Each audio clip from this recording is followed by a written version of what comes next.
Hey, William DeMille here.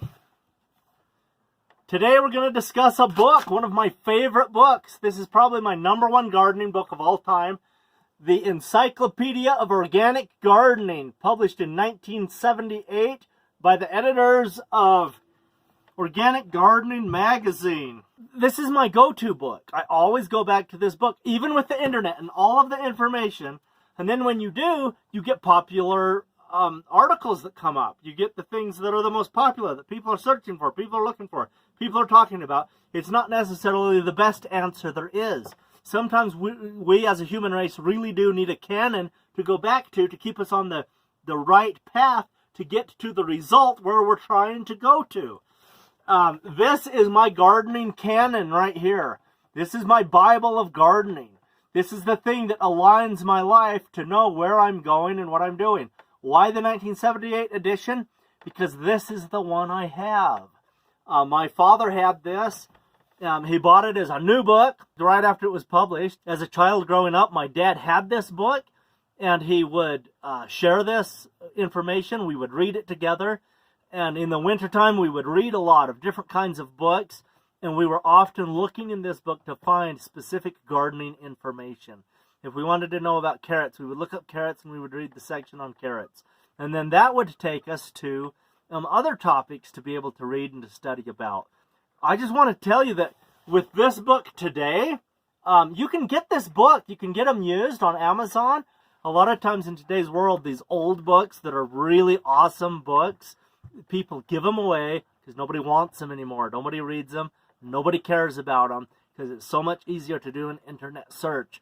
So if you're just starting out in gardening and in farming, my suggestion would be buy one of these old used books, spend a winter reading it while you're stuck in the house when it's cold, read the entire book, and then you would have an excellent foundational education to know where to go with your gardening expertise. Whether you're into permaculture or organic gardening, or any method that you choose, even if you're a more conventional type farmer and you're just out there with your tractor growing commodity crops, this is a great book if you're wanting to do home gardening.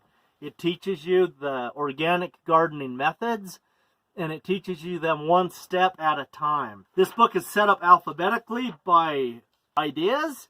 It doesn't have an index to look things up in, which is my only frustration with this book, because sometimes it can be hard to find something. Because I hate the fact that it doesn't have a good glossary in the beginning to tell you where things are, and it doesn't have an index in the end to show you where you can go and find things where it's talking about stuff. So it's funny. It's my favorite gardening book of all time. If I could only have one book to take with me on gardening, and I was going to a brand new world, this would be the book I would want to take. Yet it doesn't get a full 5 stars because it doesn't have an index. So it's a little bit harder to use, but the information that's in it is really, really good. It's pretty funny to see all the fun things that are in this book. But if you really want to have a self-sufficient, home-based food production system where you are bringing in the idea of harvesting something every day from your farm and growing food, and you want some livestock, you want some grains, you want some fruits and vegetables, you want your family involved, and it's very much about, to you, if it's very much about producing a good family experience to grow food, then this book is for you. It's very, very good. Let me do it this way. What I'm going to do is I'm going to take the book and I'm just going to open it and I'll read something out of the page. I'm just letting it randomly fall open. Okay, here on this page, stock. What is stock? Also called gilliflowers. These biennial or perennial plants, and then it goes on and tells you about them. Let's do it again. We're just going to randomly let it fall open. Here it's talking about mutation. Any change in the character of a plant not brought about by the crossing it with another plant is called a mutation. Okay, let's do it again. Okay, here we have fig. This tree, more like a bush in appearance, is seldom found in the commercial orchards. And when it is, the fruits are almost always either preserved or dried. And then it has, on the next page, it has pictures of of a fig tree.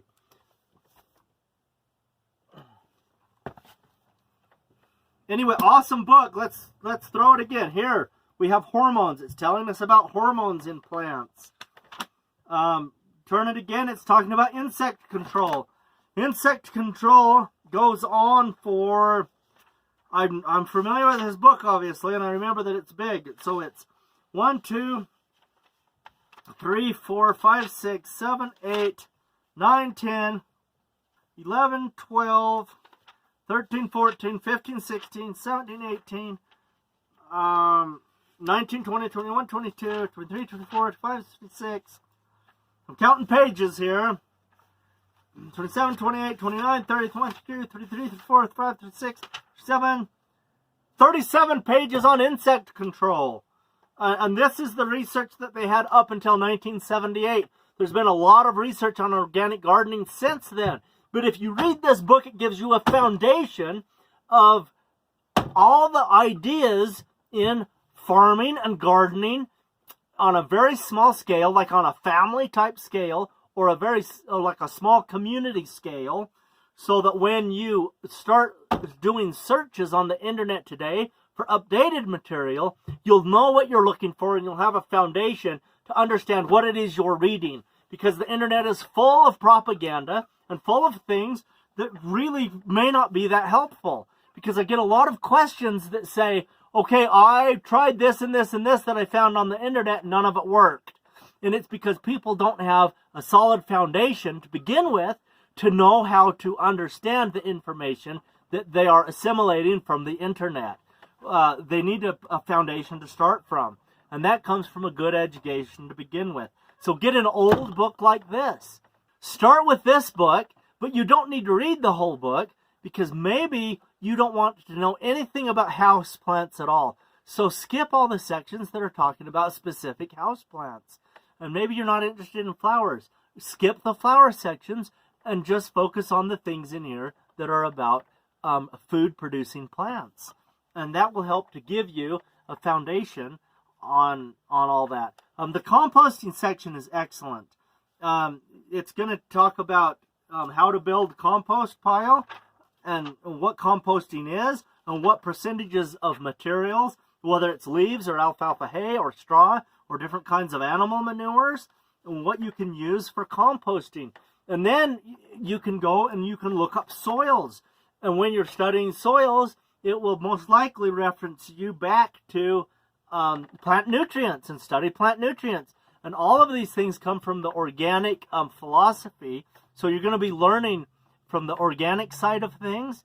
And so you'll get a great education on the old times of doing it, pre-World War II, when people didn't have the option of going down to the local farm store and buying a bag of commercial fertilizer. That's the way Rodale Press has done their publications. It's from the old-time thinking when sustainable agriculture came from a place before the whole idea of there even being an option of buying commercial fertilizer. But when you go to the internet today, when you hear about sustainable agriculture, it's often people, most of what they say is not so much about sustainable agriculture, but it's putting down the idea of conventional agriculture. So most of what you're hearing is how bad modern agriculture is, instead of just telling us the way that old-time conventional agriculture worked before it was unconventional. That didn't make a bit of sense. It did if you know where I'm coming from, but it didn't make any sense. Anyway, this is a great book, and I would really love for everybody to get a copy of this book in the gardening world, because it is such a good foundational book for any new beginning gardeners.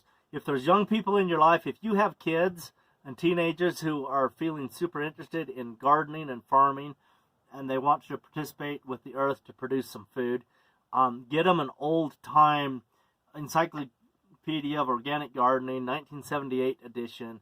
It's a great book. I love it, and you can get them cheap right now on Amazon.